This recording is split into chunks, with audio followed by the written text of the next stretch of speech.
There are very few things that the mind is hypersensitive to, but one of them is effort expenditure.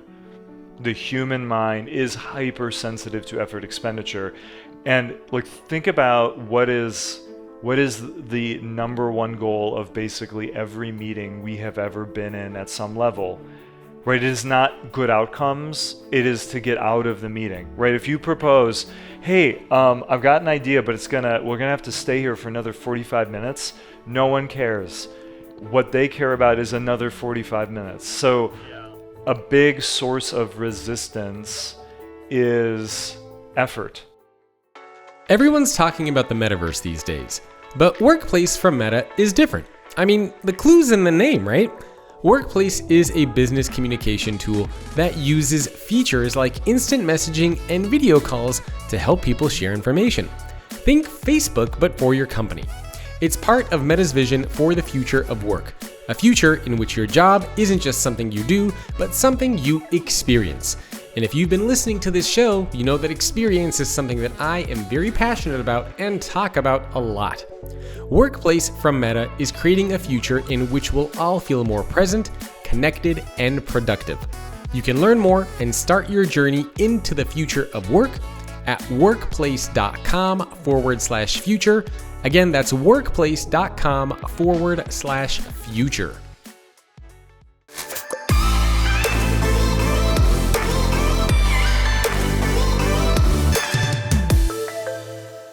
Hello everyone, welcome to another episode of Leading the Future of Work. My guest today, Loran Nordgren, Professor of Management and Organizations at the Kellogg School of Management. He's also the best-selling author of a brand new book, which is called The Human Element: Overcoming the Resistance That Awaits New Ideas, something I feel like we all struggle with. Loran, thank you for joining me. Hey, thank you. It's great to be here. Why don't we get started with just a little bit of background information about you before we jump into some of the cool stuff from the book. So how did you get involved with this stuff? Looking at innovation, organizational change, leadership. Has this always been a passion for you? I suppose so. The behavioral scientist in me would say I probably don't have introspective access to answer that question. But how did I begin with innovation and change? I've always been interested in human behavior, and it seemed to me that all complex systems are running on adaptation. So whether we're talking biological systems, societal, organizational, what's determining what succeeds and what fails is the process of adaptation and the success of adaptation.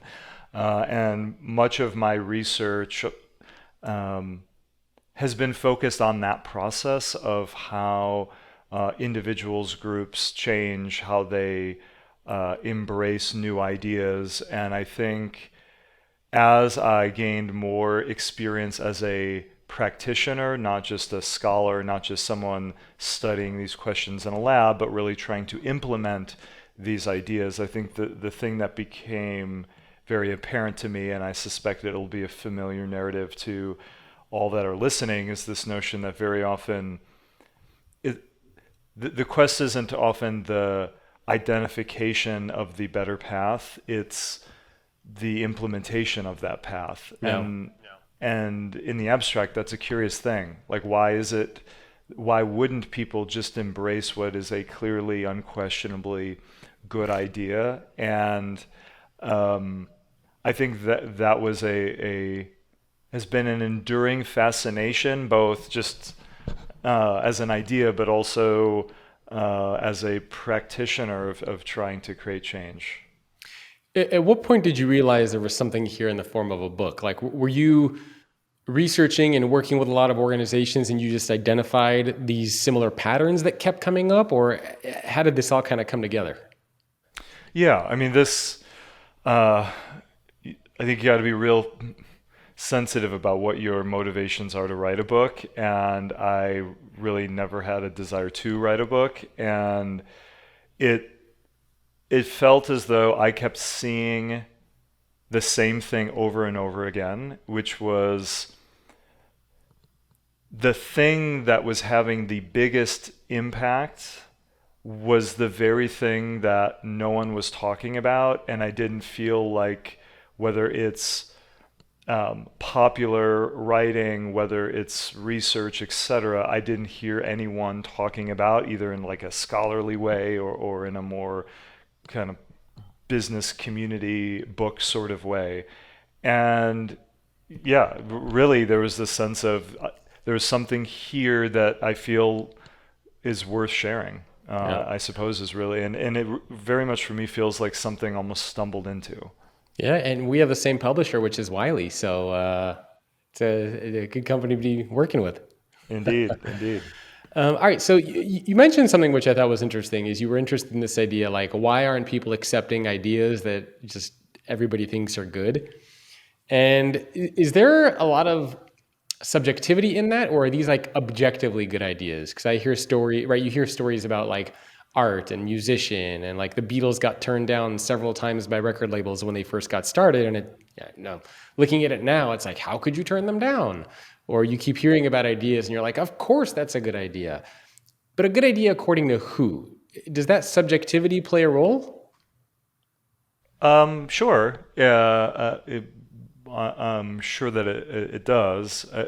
I guess I would say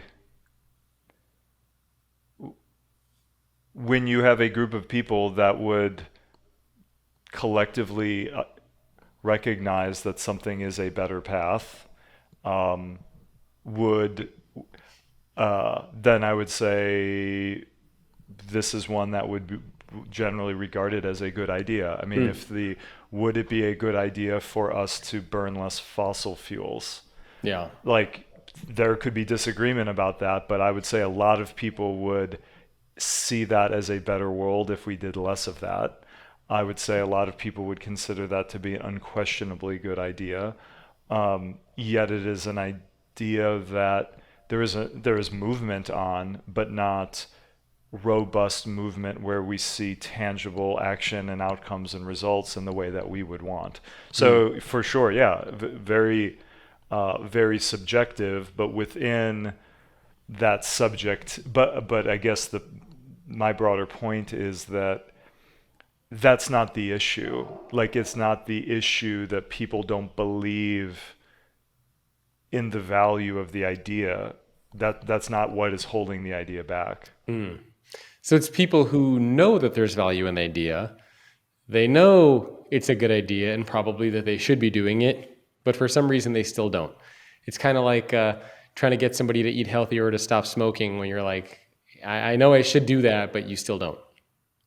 Yeah, it's akin to that. Okay, all right, got it. So I know in the book you talk about 4 frictions, but before we jump into those 4 frictions, I think one of the earlier things that you talk about in the book is this concept of the law of attraction, which I was very interested in because I think people have heard of that concept and idea, from movies and books like The Secret, and a lot of people think about it in terms of, well, if I think of something, I'm going to manifest it. How do you think of the law of attraction, and why is that such an important element for this? Yeah, I mean, it's foundational to the framework that I'm trying to put out into the world that I call friction theory. And what I mean by it in this case, and other people may mean it in different ways, is that people operate on this assumption that the way you bring new ideas, the way you create change, the way you sell is, and I think this is an assumption that is so deeply embedded we don't even realize it. The way you do that is to elevate appeal. Like we think that, like, what is the job of the person trying to sell or create change? They think that your job is to elevate attraction, appeal, motivation, magnetism, and it is this kind of intuition that if you elevate appeal high enough, eventually there is some altitude, there is some place where you will then get people over the line. Like, your job is, like, if you are single and you want to attract more people, what is your job? To make yourself more attractive. And it's the belief, we think that is our job when we're selling products, internal change initiatives, whatever that thing is, we think the job is to elevate appeal and attraction. And that's what I mean by that. I think we all experience this. I mean, even when writing books, when trying to sell courses, when companies create products or services, everyone always thinks, well, let's make it more attractive. Let's add more features in there. Let's drop the cost. Let's increase the cost. Let's, do all sorts of things to it to try to get people to want to buy it. And you're right. There's this kind of perception where if I give people enough value, eventually they're going to buy it. And if they're not buying it, it's because they don't see the value in it.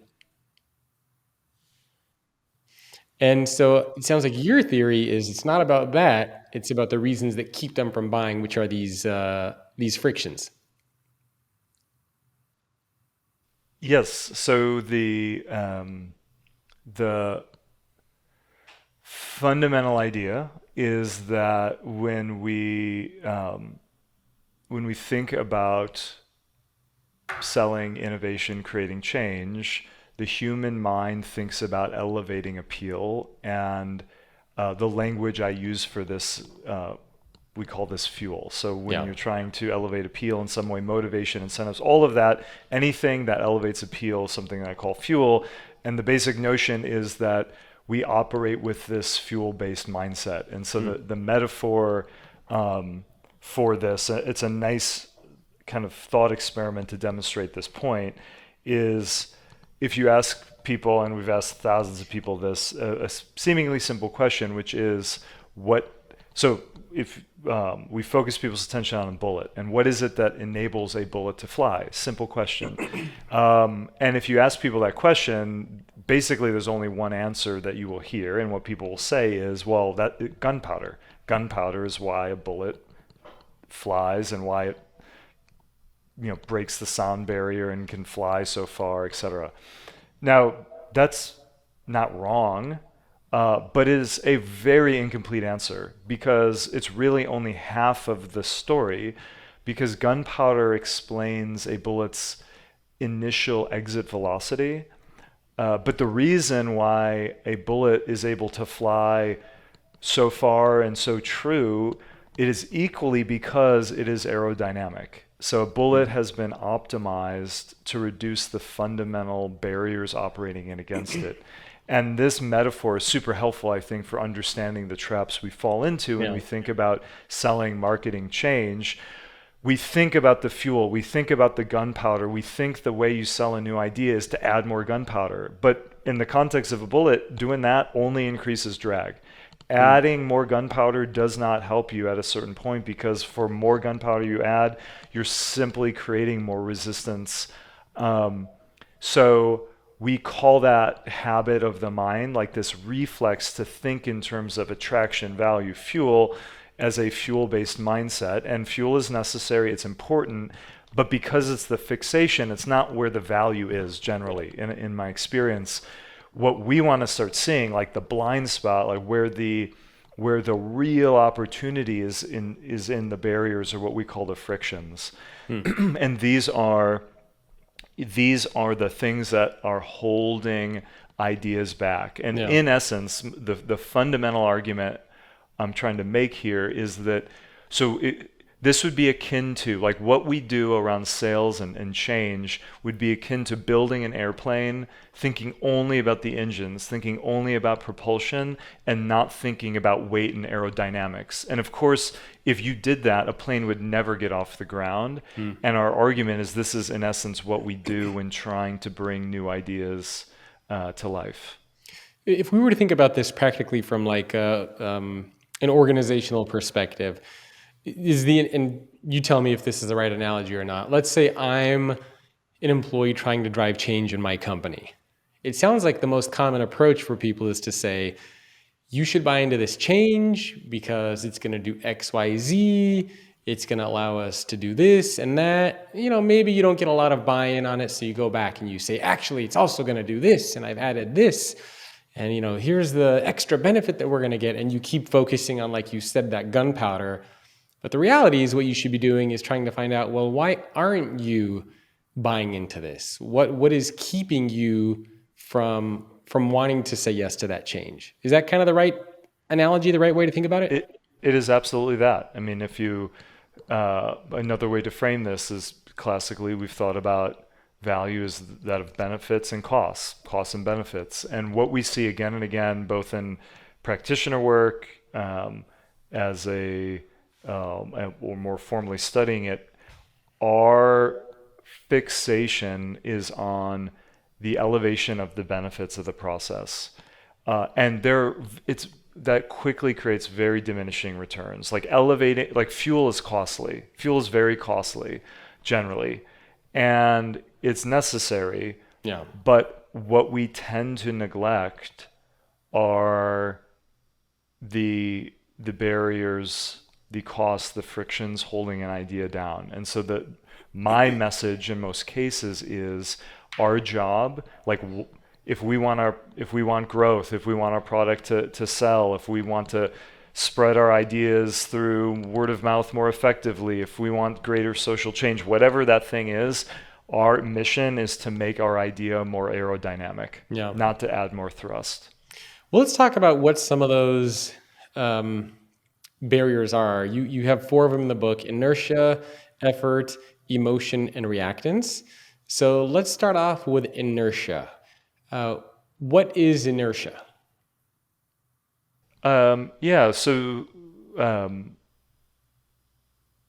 Frictions are anything that stand in the way, but we can get more specific about them. And a good way to do that, so we talk about 4, and these aren't just 4 random frictions. A good way to understand frictions is to think about the fundamental structure of an idea. So we could think about the anatomy of an idea, and one dimension of any idea, of any change, initiative, innovation, is what is the degree of change represented in this idea? So are we talking transformative change, or are we talking a light tweak?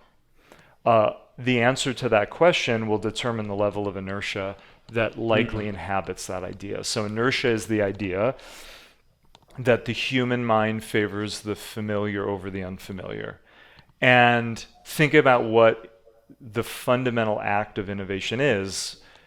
It is the attempt to get people to embrace the unknown. Yeah. And that means that inertia is an ever-present friction. Now, the strength of it varies, but inertia is the notion that the human mind favors the familiar over the unfamiliar. So the greater the change, often the greater the resistance. But notice that resistance really has nothing to do with the data, the evidence, the idea itself. It is fundamentally rooted in the unfamiliarity of the idea. So telehealth is a great idea.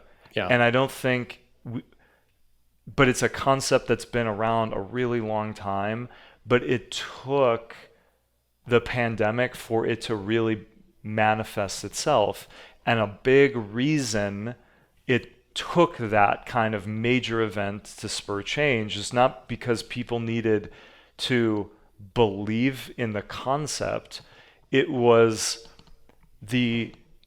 it's never how we've done things. And the never how we've done things, it's not familiar, it's not what I've known, that is a major impediment, not to all change, but when we think, so for me, inertia is my antenna goes up for inertia as being the source of the resistance when what you are trying to bring about is some radical change. Well, a place we see this all the time, for example, is in digital transformation, groups that are trying to bring in a new process that is an abrupt change from what they have always done. So much of the resistance isn't going to be because people don't believe that that's ultimately going to be a better process. It's the unfamiliarity that creates the resistance. Well, maybe we should have actually taken a step back and talked about what those 4 elements are. But let's just wrap up the theme with inertia, because as you were speaking, it kind of gave me an analogy or a visual of like a sprinter going at full speed, and we're kind of behind them, just chugging along. And it's only when we catch up to that sprinter, or if the sprinter slows down, does it kind of make sense. But if the gap is really big and you're racing against Usain Bolt and he's way far ahead of you, it's kind of like, why bother? He's so far ahead, I'm never going to catch up. But if you're kind of neck and neck and the gap isn't that big, you have more of an incentive to run and to try harder, because it's, you feel like you can make some kind of change happen there.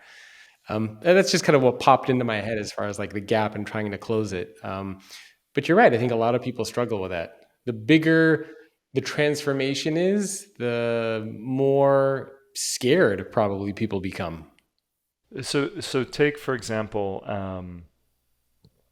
a question we've asked a lot of people is, what's the music of your childhood? Like, so for me, that would be like 90s grunge, maybe Nirvana would be the sort of archetype. How much do you like it, and how objectively good is it? And then we asked them to think about the generation of music before and after.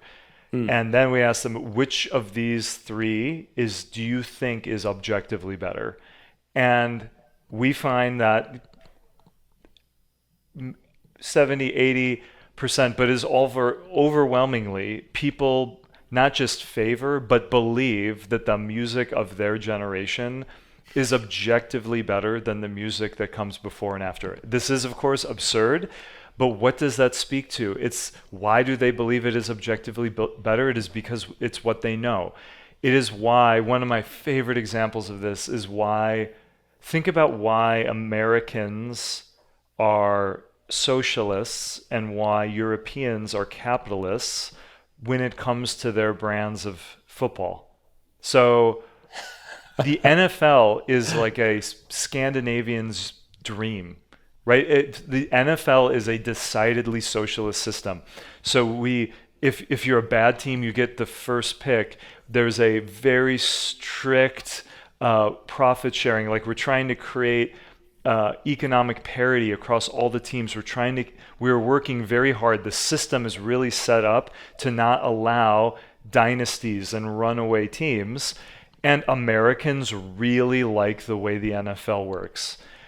European football could not be any more different. You have mega clubs that run everything. Real Madrid, Manchester United, these clubs have resources that are exponentially greater than all of these minnow clubs. And Europeans love their systems. And if you were to ask them, hey, would you like that American system for your football, and vice versa, they would say no. And of course, this is funny because our political realities are the mere opposite.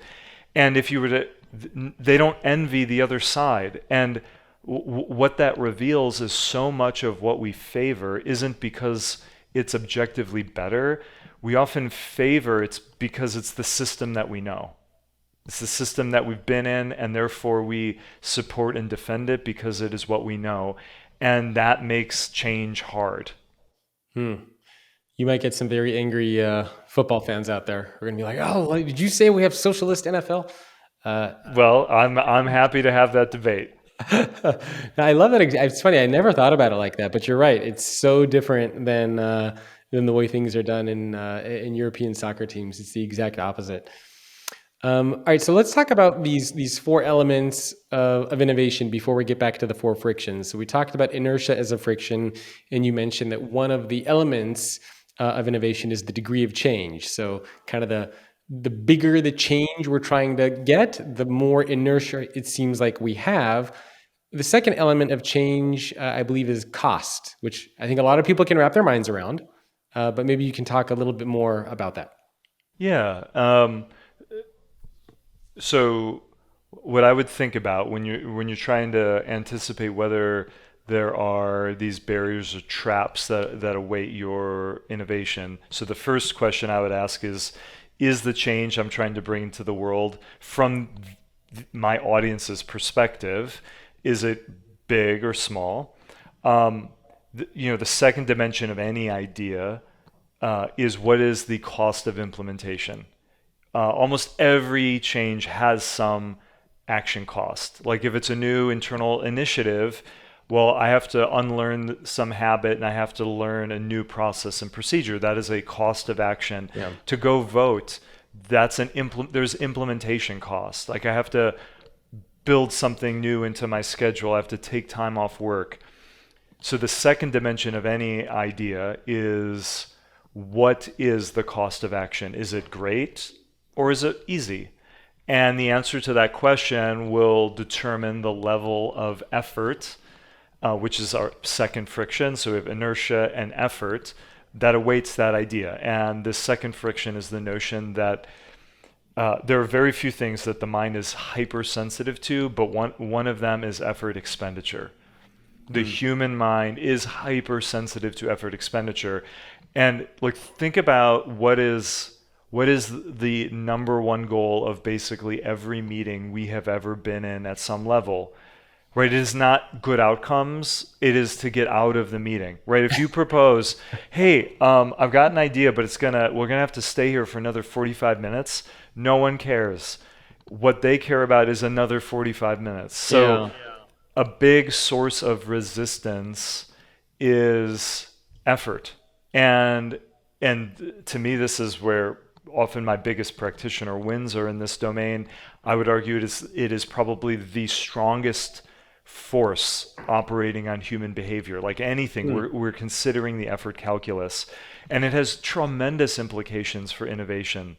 Although we rarely talk about it and we rarely see it because we're so focused on benefits, we're not really understanding how sensitive people are to cost. So that's the second dimension. The third relates to the relationship, like the reactions our innovation, our idea provokes. So obviously we want our product, we want our idea to produce positive emotions, excitement, content, etc. But even good ideas, even ideas that do produce those positive emotions, can also produce unintended negative emotions. So the third friction we talk about is emotional friction. It's the idea that even great ideas can trigger feelings of anxiety, embarrassment, fear, etc. And when those are present, they're like a handbrake on change. And the fourth and final dimension of any idea relates to the relationship between the innovator and the audience. So does the audience feel as though this is their idea? Do they feel like they've freely picked up this idea, or do they feel as though this is being imposed upon them? Do they feel as though they've been left out of the process, etc.? And to the extent that is true, then it is likely reactance inhabits the idea. So the fourth friction is reactance, and it is the idea that when we feel as though we are being pushed in a particular direction, our instinct is to push back against that change. And here again, this is a paradox for the innovator, because in essence, that's what the innovator is attempting to do. You spot a problem, you find a solution, and you're trying to move people down that path. But the trick is, the challenge is, the more people feel pushed down that path, the more they will fight against it. So you have inertia, effort, emotion, and reactance. And then we talked about degree of change, cost, audience reaction, and creating the change. And so are the frictions directly aligned with one of those four elements? Like, do they each kind of pair up together? Yeah, so inertia captures so you ask the question, is this a big change or small change? And that will help you understand whether inertia is in the idea. Big change, inertia.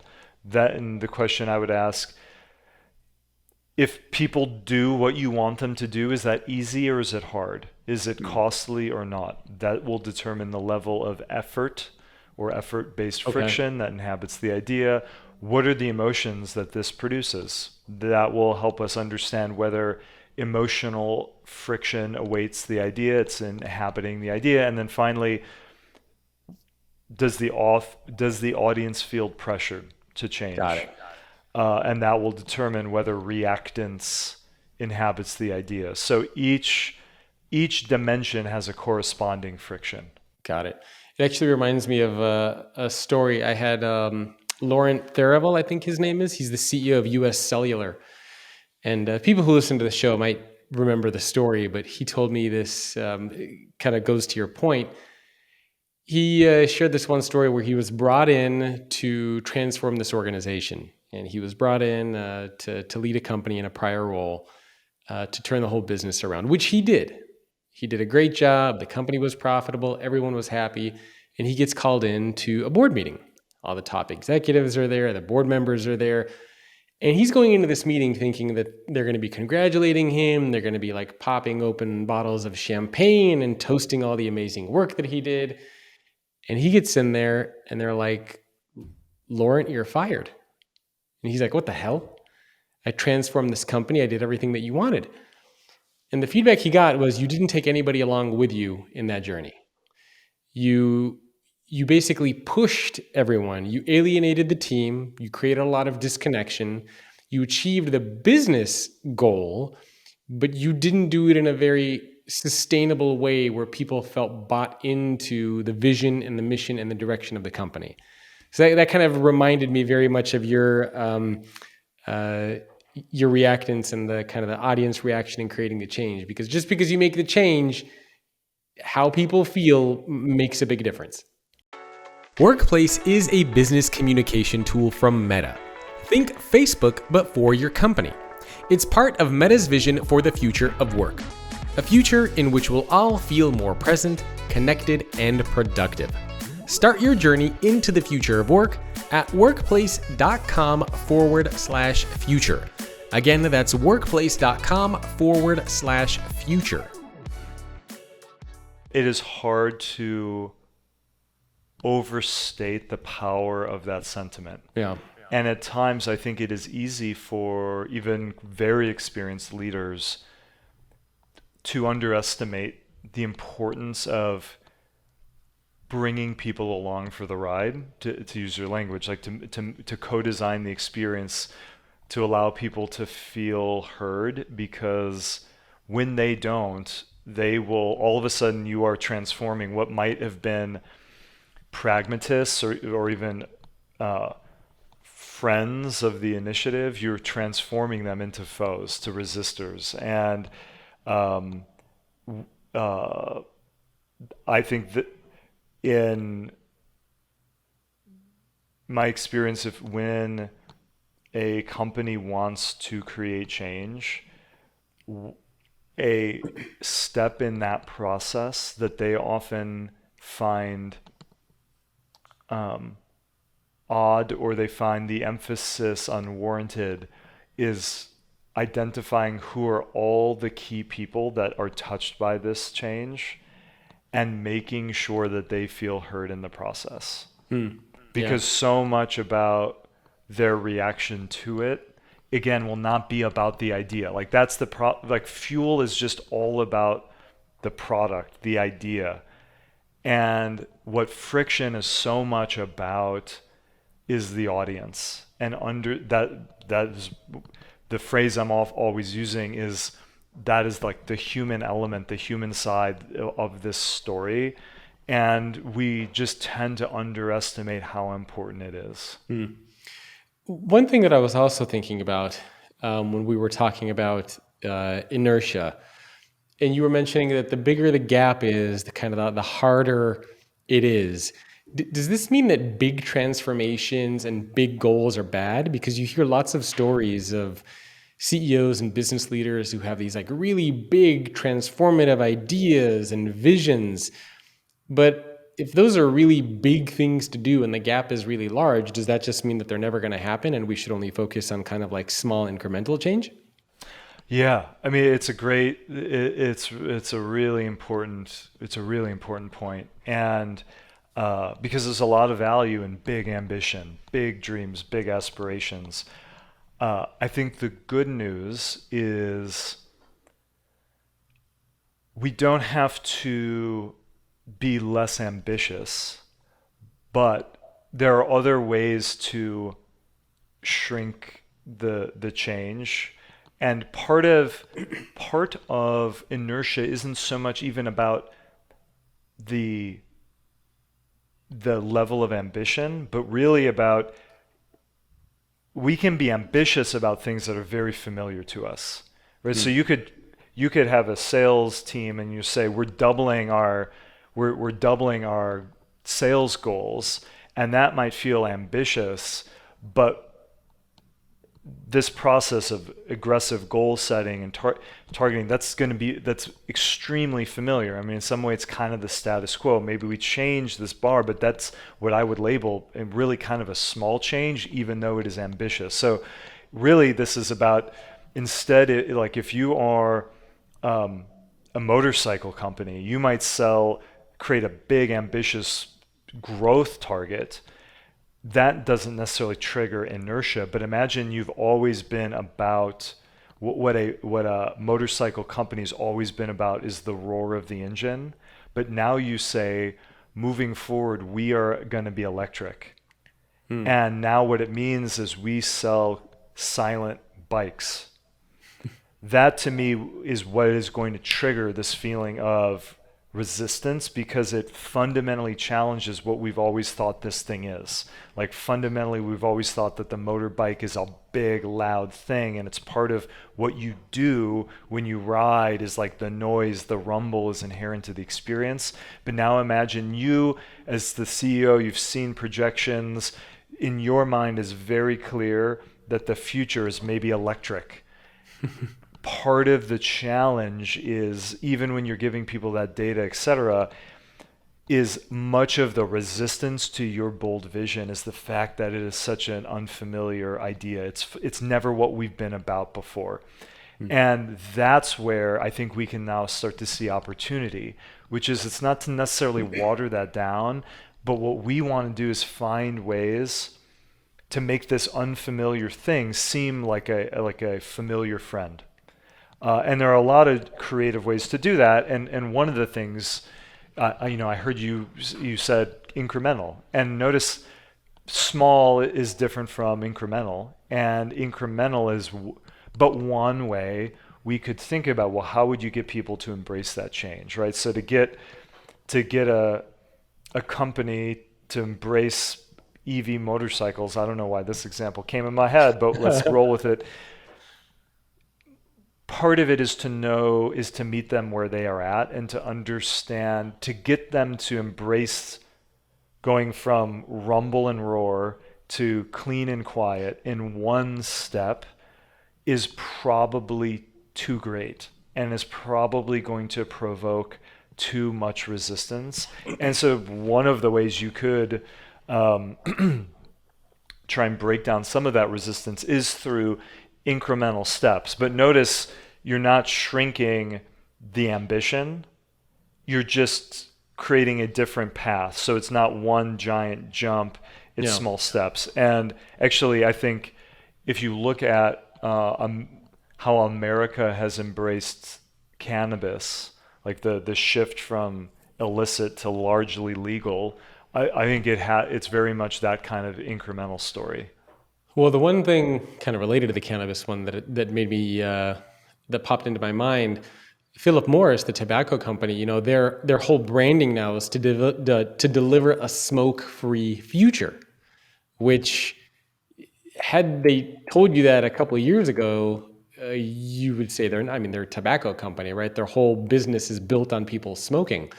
But now all their branding, if you go to their website, everything is all about delivering a smoke-free future, which I would imagine when they pitched that idea internally, people were like, hey, do you guys know we're a tobacco company, right? Like, what are you talking about here? But yeah, I wish I could get kind of the insides of how they did that. But it kind of made me think of that too, similar to going from a gas motorcycle to an electric one. It's the exact opposite.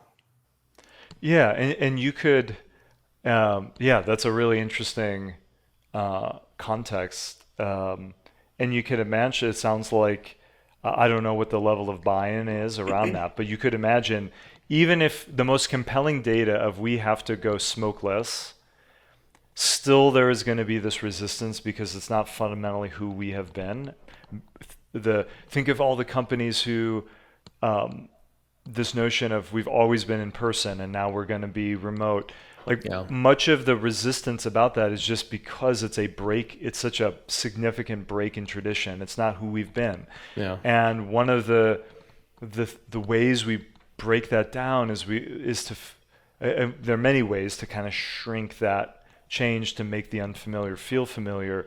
But if you can imagine if Philip Morris had something in its deep DNA that would say that no, in fact, embracing new ideas is fundamentally who we are. Like imagine in the motorcycle example, if leadership could say, you know what, we began as a bicycle company, and then when it became clear that the motor was the next wave of the future, that's what we embraced. And so now this is the next step we're taking. And so in fact, this isn't a betrayal of our ideas. In fact, embracing this change is fundamentally who we have always been, and it's rooted in our it's rooted in our origin story. Like now all of a sudden, psychologically, this doesn't feel like some betrayal. It feels like a natural step in the evolution of who they've always been. And that's part of the challenge, is trying, rather than water down the ambition, think about what are the ways in which we can make this thing feel familiar. Yeah, no, I like that. Okay, so we have 15 minutes left, and usually the last 15 minutes of the show, I like to focus specifically on the action items and things that we should be doing. Hey, it's Jacob. If you're wondering where the last 15 minutes of this episode are, where Loran and I talk about specific action items like what to do if a leader is standing in the way of your idea, techniques you can use to combat each one of these frictions, and where to actually begin with all of this stuff, well, that's going to be available as a bonus episode for the new paid version of this podcast on Apple Podcasts called Leading the Future of Work Plus. The subscription will launch next week, and you will be able to get ad-free episodes, early access to new episodes, and bonus episodes, which feature action items from the world's top CEOs, leaders, authors, researchers, and psychologists. It's less than the cost of a cup of coffee a month at $4.99 a month, and I hope you decide to subscribe to the show on Apple, and stay tuned for the subscription to launch next week. My team and I appreciate your support.